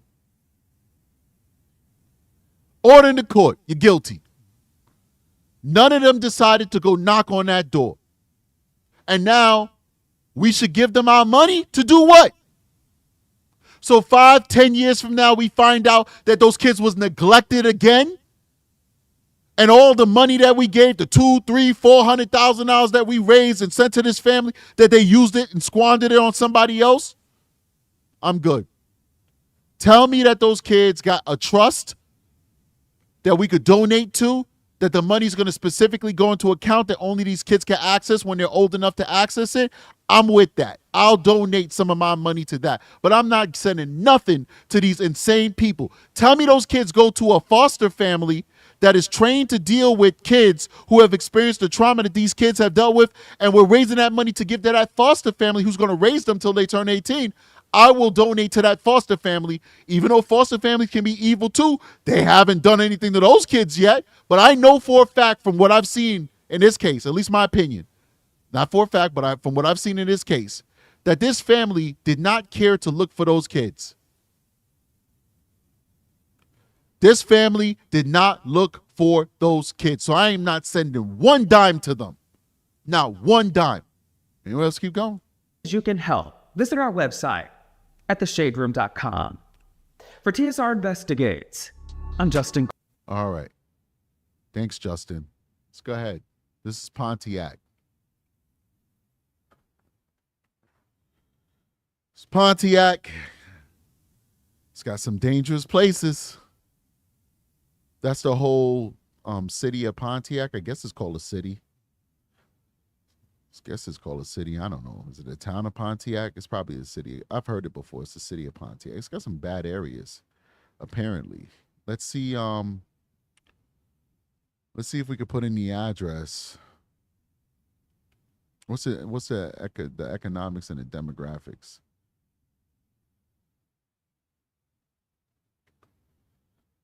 So greatest income decrease. So this area here, Southeast Pontiac, is bad as hell. They got a lot of evil going on there. This area is bad. It's like the worst area. South Kiwanis Park medium real estate is 1 on 14,000, which is less than 87% of Michigan neighborhoods. 93.9% of all U.S. neighborhoods, extremely poor. The average rental price is currently $1,600, and that's for like a 3-bedroom apartment, guys. South Kiwanis Park is a suburban neighborhood based on population density located in Pontiac, Michigan. South Kiwanis Park real estate is primarily made up of median size, 3 or 4 bedroom to small studio to 2-bedroom single family homes. Most of the residences were built between 1940 and 1969. That's not good. That means you have old architecture, crumbling architecture. Believe it or not, like a healthy community has new houses that are because people will buy a house in a nice community, and because it's a nice community, they want to invest in it. So many times they'll tear down a house and build a new house on top of that community, that old house. So you'll go and you'll see houses. I think like a healthy community, this is not across the board, but like for a typical suburban, you want to see houses built in the 90s and up. The 90s and up. That's kind of healthy. When you start seeing in a typical suburban houses that are there for like, the 60s and the 70s, like if you're buying inside of a city, that's different. The houses might be, or the buildings there might be a century old. It's too expensive to knock a building down or a house down in a city and build it back up. A city like New York City or Cali, it's too expensive. So this doesn't mean nothing for that. But when we're talking about suburban America, you definitely want to see 90s and up. When you start seeing 80s and 70s and, well, not even 80s, but like 70s, 60s, 50s, 40s, usually it means neglect. Usually, not always, but usually it means that it's going to be a community that's a little neglected. Because people don't feel like it's worth them investing in tearing down and building up a new house. It's very expensive to do that. All right, so this is the area, man. This is not the exact area. Let me pull it back a little bit. But this Pontiac neighborhood is I guess I have to go back. This, yeah, do it like this. This Pontiac neighborhood, community or city is where this happened, and it's got most of it has some decent income, and it just has small little pockets of poverty and violence. Let's see, crime. That's the economics. See the crime. Crime tells a different story. You have crime almost everywhere. But when you get to these high income areas, the crime is most likely going to be property crimes, because the people who are in the poorest areas are going to branch out where they know that the money is at, which is in these areas here. So you're going to see the darker purples. That doesn't mean that there's drive-by shootings happening in these darker purple areas. It means that property crimes, grand theft, auto crimes, stuff like that. Especially if these areas have shopping malls, you're going to have grand larcenies, etc. So it's going to make it look like these are dangerous places, but they're not necessarily dangerous. They're just simply suffering as a result of the folks that live in this area that choose to engage in criminality. It is what it is. All right. Yeah. Long show I gave you guys on this one, man. Let me bring it back to me. I guess we'll take a couple of calls and we'll get out of here. Show's not over yet. Sorry about that. We want to do this right here. Perfect. Let me go ahead and bring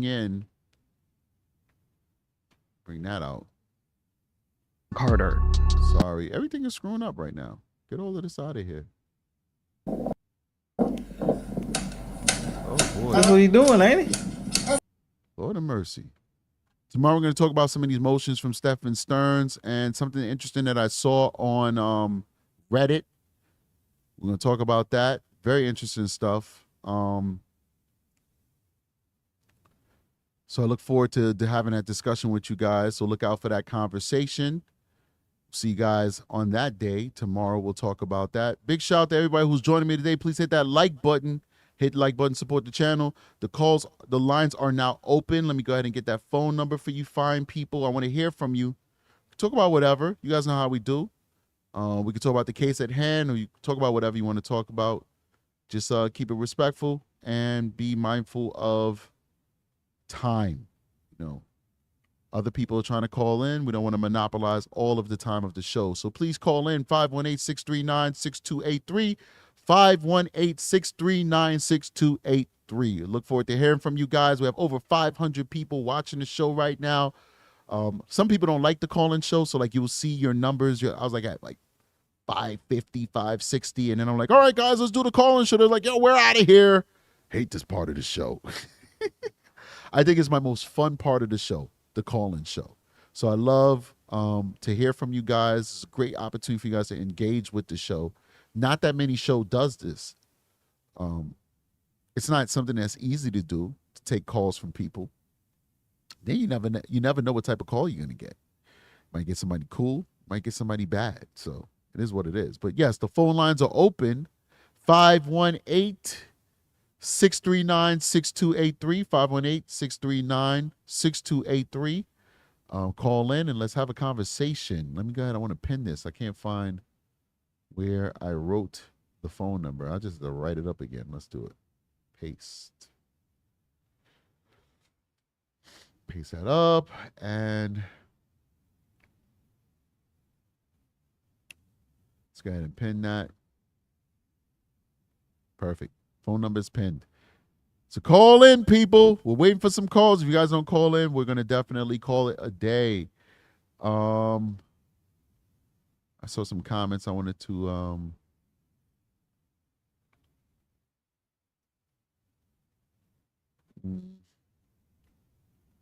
Gorgeous George says stones and bricks are solid as heck. Yeah, you don't really tear down those houses too, man. Those brick houses are pretty good.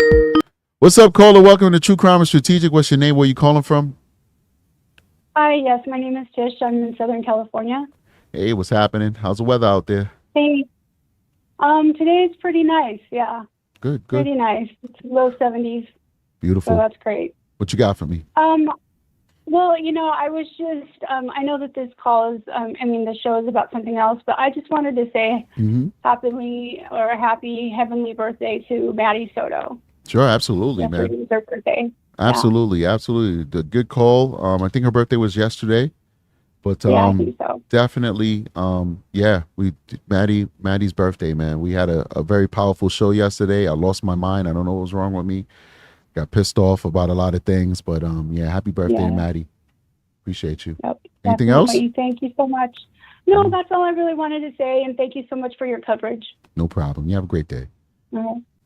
All right. Next caller, how you doing? Welcome to True Crime and Strategic. What's your name? Where are you calling from? Hey there, Strategic. This is Kathy from Portland, Oregon. Hey, what's going on? Hey.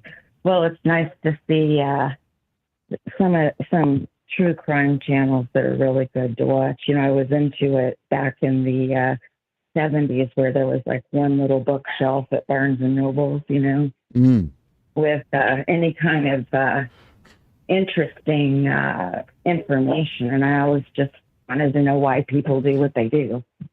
Not really the what they did as much as why. And it's just good to see. I came across your channel a few months ago. Appreciate you. See this guy waving his arms and screaming, and I'm like, no, see, that's what I like. He has passion. So forget the purple-haired people. That's right. Appreciate you. Very kind of you. And yeah, man, I bring the same energy on this show that I bring in the real world, man. And I think that's important. I think it's very important. I have probably kind of thick skin. I'm a retired psych nurse practitioner. Okay. Worked with lots of trauma in my career. So it's I'm always kind of stunned by people who I'm not sure what they expect out of a true crime channel. It's like, what did you think you were going to hear? Yeah, and it's really what I've discovered is that there's a lot of people who have experienced a lot of trauma, and they're drawn to these type of channels. I think it's kind of like to kind of make sense of their own trauma, and so it's unpredictable to kind of to figure out how they're going to react to this stuff, So I've learned to not take it personally when people will send me crazy messages, because I'm thinking to myself, what has brought this person to this point where they can say what they're saying, It's a touchy topic. Exactly. And I think you can also get surprised, like not realize you're going to get triggered quite so much too on a situation. Mine is Jen Soto. I cannot figure out if this is the stupidest woman in the world or if she's like actually smart and cagey. I just go back and forth. I have no idea either. No idea whatsoever. But I think time is going to reveal itself. Once that trial starts, we're going to kind of figure out what these strategies are, because we don't know what these prosecutorial and defense strategies are yet. But I just know for a fact that she's not testifying without immunity. And I've been screaming that to the hills, trying to, educate people based off of my law enforcement experience. Some people want to listen, some people don't. But it would be defense attorney misconduct if her attorney, which we know she has an attorney, and we know she can afford an attorney because she was given a whole bunch of money for Maddie when it first happened. If her attorney allows her to testify on behalf of the prosecution, or even on behalf of the defense, without an immunity deal, that would be negligence. He won't. And I don't blame her for having an attorney. Certainly, I think it's probably smart, but that was I when I listened to the interview with the DA, Jay, I thought, well, she's telling her the same thing she told us before. What? There's nothing you gained. Nothing. No, you're not supposed to. And listen. Some of the times when I have my opinions about things, once again, I'm not an attorney. I deal with attorneys every day. I walk through the court process with attorneys, so I kind of know how they think. But sometimes I'll go and I'll ask some of my friends who are practicing district attorneys. Many of them are in sex crimes because that's what I do. And I'll run stuff by them, and I'll be like, yo, what do you think about this? And then they'll say, they'll tell me what they think. And most of the time we're in agreements. It's like, no, none of them that I've queried, and these people work in like high profile positions. None of them agreed that they would do a derivative use immunity deal without knowing what they're going to get before they do the deal. Right. And that's what Jay did. He just sounded kind of disappointed at the end. Yeah, it was crazy. Like, and then he allowed her attorney to dictate the terms of the interview, even how long the interview lasts. Whenever I was a part of derivative use interviews, they lasted for hours. That interview lasted like 30 minutes, man. like what? I thought they lasted till they were done with you. Pretty much. Sometimes we had a part two. Like, all right, we going too long. It's been 4 hours now. We'll come back tomorrow and continue this. Yeah. It was like 30. All right. That's enough. We've been here long enough. Yeah. She's getting tired now. Okay. no problem. And it's like, that's the end of Well, it. yeah, she needs her now. You know, yeah, but that's your hero, William J. He's your hero, isn't he? Yeah. It's all good. Thanks for calling. I appreciate you, man. Well, absolutely. You're doing a great job. I appreciate you. Have a great one. Take care. That's insane, man. He's all of you guys heroes. Remember, that's what you guys told me in the chat. You guys like, yo, William J is awesome, strategic, son. He got Sarah Boone. What's going on? Welcome to True Crime and Strategic. Put the volume down. Let's talk. Oh, hey. What's happening? Where you calling from? What's your name? Ruth calling from Ohio. From where? Ohio? Oh, Ohio. I thought you said Rhode Island. I was like, oh, that's different. Oh. You from Ohio. Do you guys have the because I keep forgetting, does Ohio have the death penalty for child sex abusers? Or is that a different state? Don't know. Okay. I'll look it up. So what's going on? What can I do for you? What you got for me? Well, I was just, I thought you might know the answer to this. For this case in Pontiac, I was looking at Google Earth on the street view, and just kind of trying to check out the where these kids had lived, and I could kind of see it was a 3-level, maybe even 4-level townhouse. But they blurred it all out now. And do you know why they do that? Privacy reasons. They blur out. I don't know what you're looking at. I mean, I could take a look on my Google Maps and see what's going on. But they do have to blur out people's faces, license plates, and stuff like that. In sensitive government areas. Let me take a look. 660. What is it? What's the address again? You know?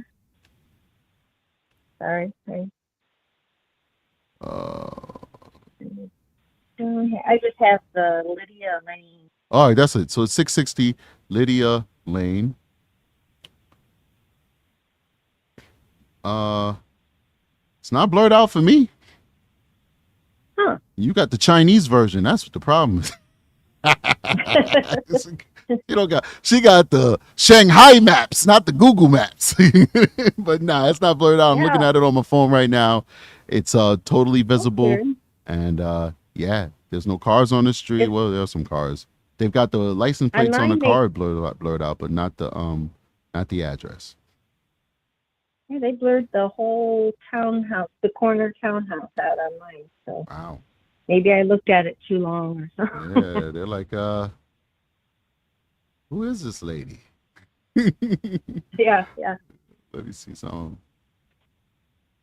Yeah, this is a. There is a house that's blurred out, but there's a house that's blurred out, which is weird, but it's not the house that the incident happened. So I don't know if you're looking at the wrong property. Oh. So there's a house that is so weird. Like, I've never seen this before, where the entire house is blurred out, as though like somebody made a petition to Google, like, do not show my freaking house on Google. But that is not the house. It's around the corner. I'm looking at it right now. Let me see if I can show you guys. See, it's blurred out. But that is not the house where the incident happened. The house where the incident happened, I'm going to go back over there right now and show you that it is not blurred out.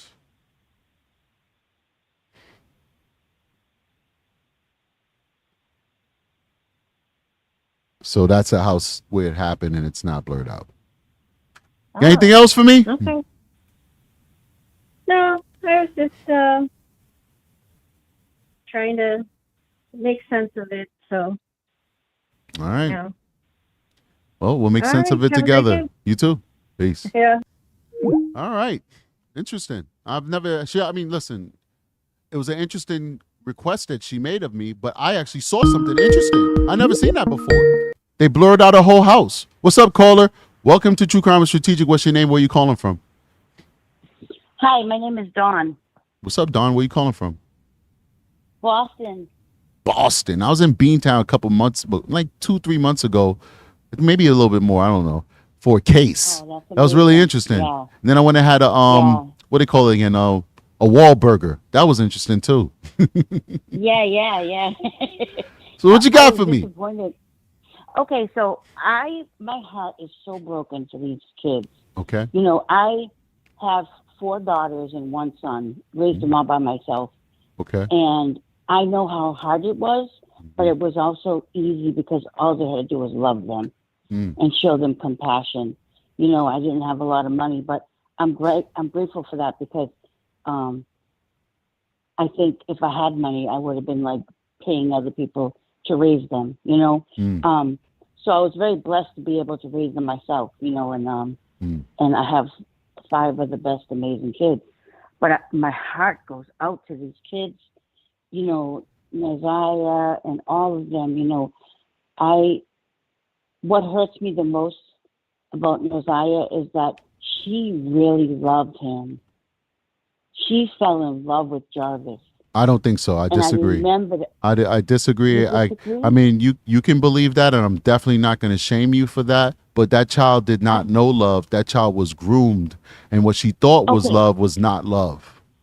Okay. So no, I understand, but like in her heart, I think she really thought that they were going to be together. And I still disagree. He really loved her. I hear you. I still disagree. And caller, I appreciate you for supporting me. So in no way am I trying to shame you or anything like that. No, but why, I just why do know you think that you disagree? because that is a situation where a predator groomed a child and distorted love. Love means something. As I said in the beginning of the show, words have a meaning.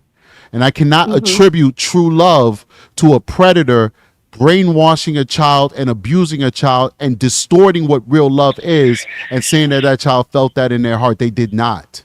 That child did not know what love was because that child was abused by a predator.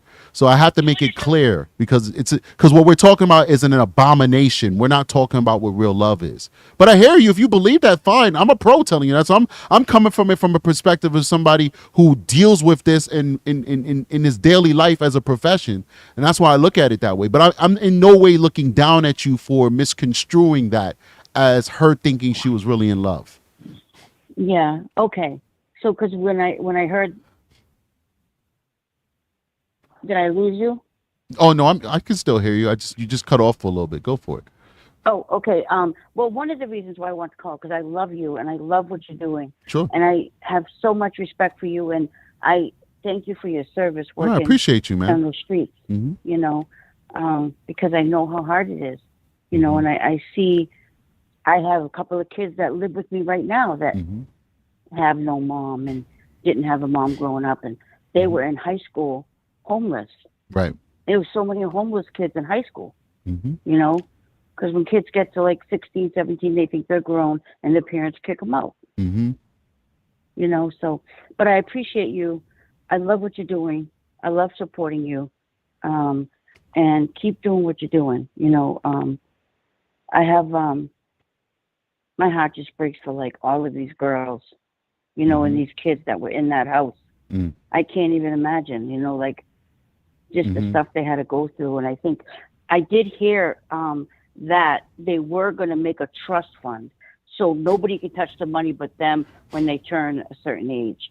So I did hear that. One of the detectives or somebody was saying that they're definitely going to make somebody else be a trust fund and no one in the family can touch it. Because I agree with you.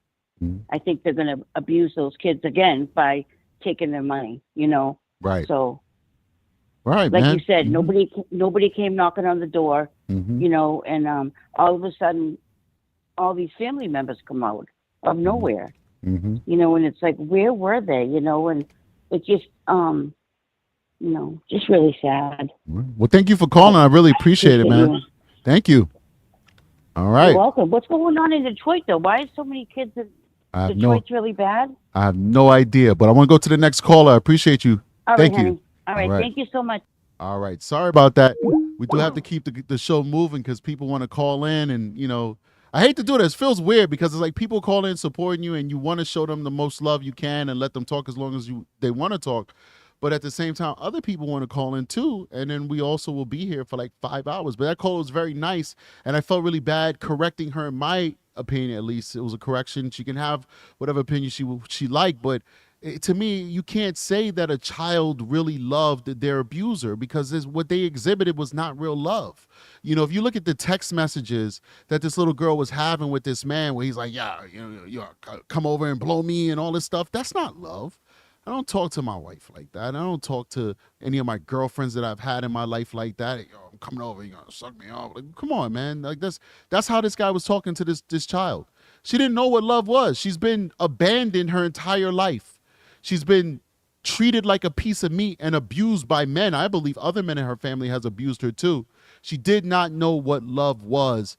And so what she was experiencing was an abomination, was not real, was not the true definition of love. It was rather just grooming and abuse. That's what it was. So it is what it is, you know. Words have meanings, guys. Anybody else want to call in? Anybody else want to call in? You want to come in? You want to call in? Want to call in? So one caller call in, and I tried to get you, and unfortunately, you hung up or got disconnected. So we'll take one last caller. Here we go. What's going on, caller? Welcome to True Crime Strategic. What's your name and where you calling from? Hi, this is Azwa calling from Kansas. Calling from Kansas. Okay, what's going on? What you got for me?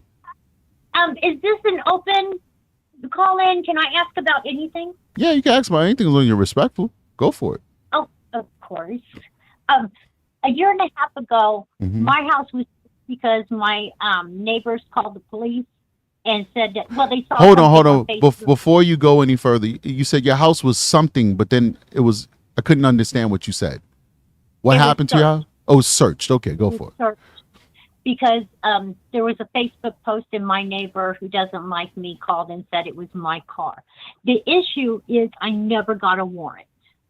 I have asked for this warrant. They keep telling me it's under investigation. They told me at one time I wasn't the suspect, but my car was. Any advice? What did they allege that you did? They said that I stole stuff from Walmart. Okay.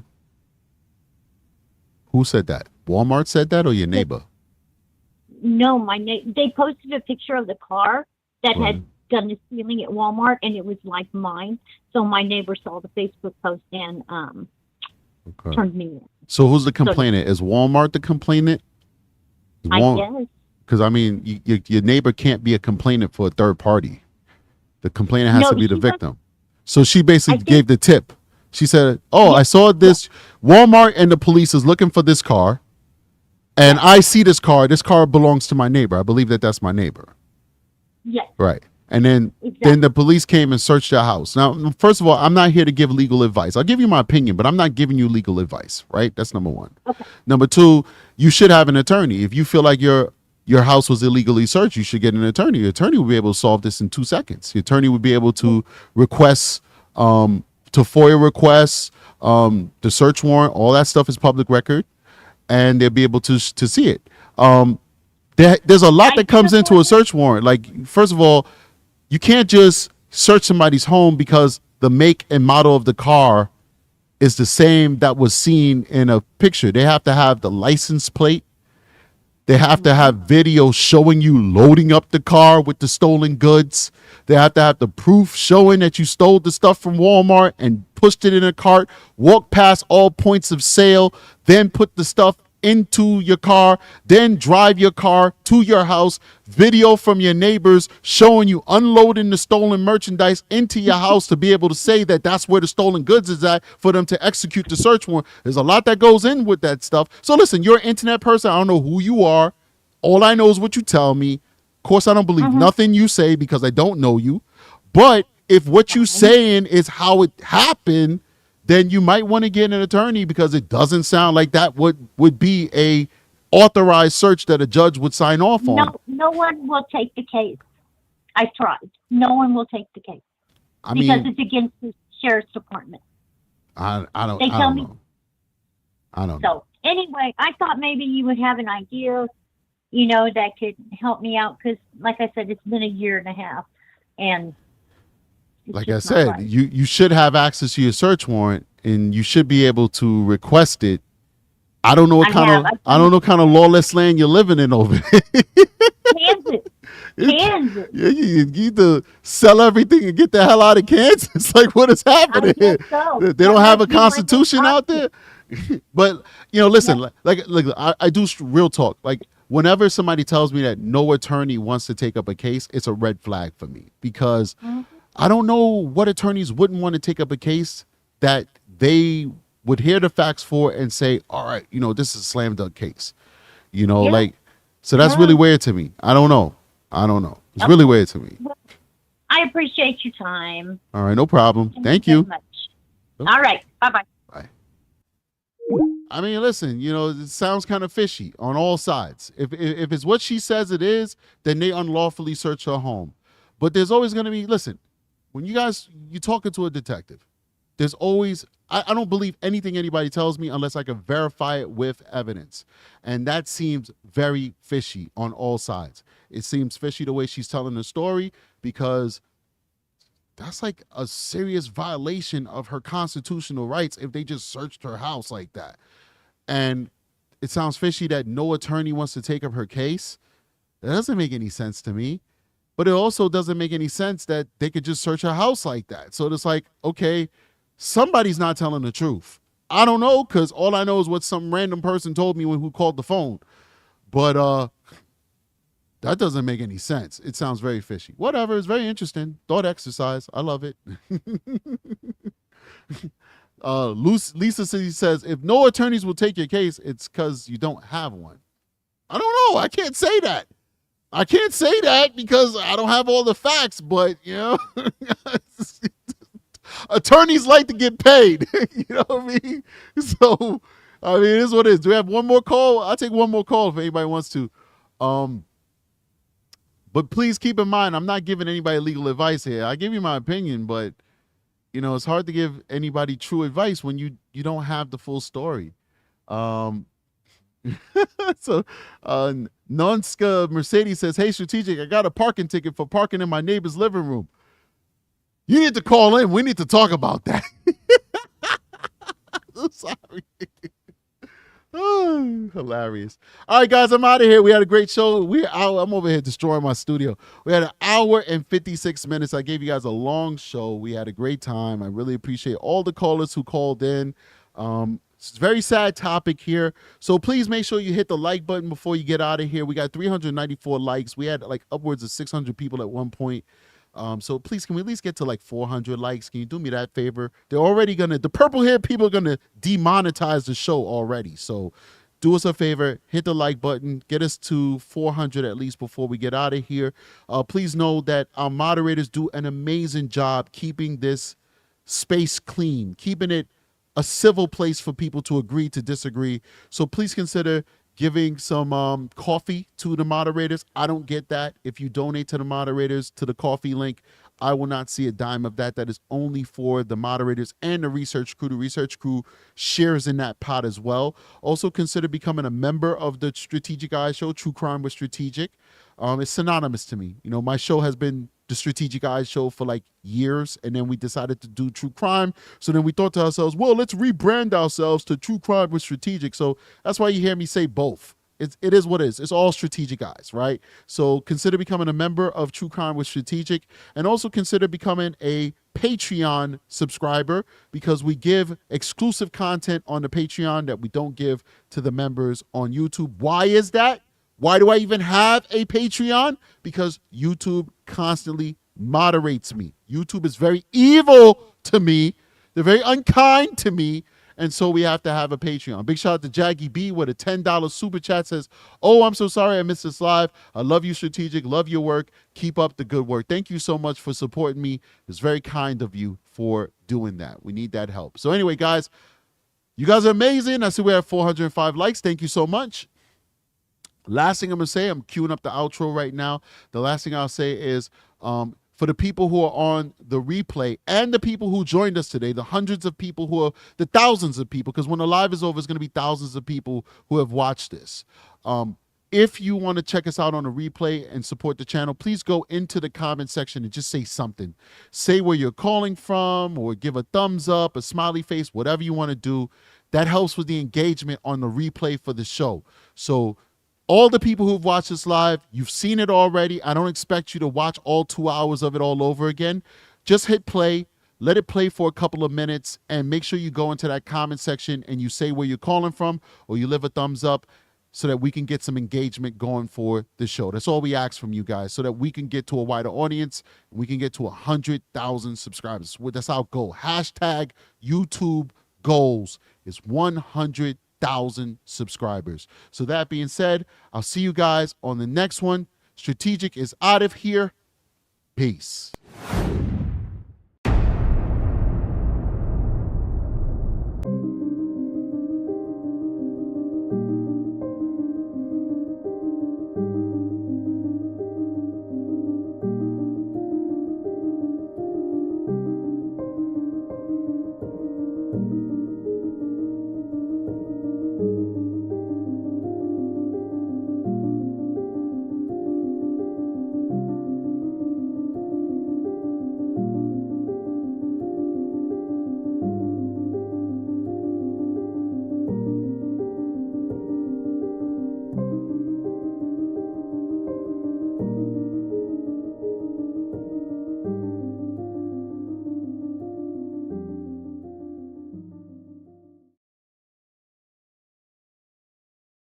I thought I was going off, but I just saw something. I saw Grizzly pop up on my feed on YouTube, and she says Van Life Tragedy, the Gabby Petito Netflix documentary, and I covered the crap out of Gabby Petito when I was just doing like politics. I wasn't even talking true crime, but the Gabby Petito case hit me so strongly. Like I was so pissed off that I was about to curse that this bad man.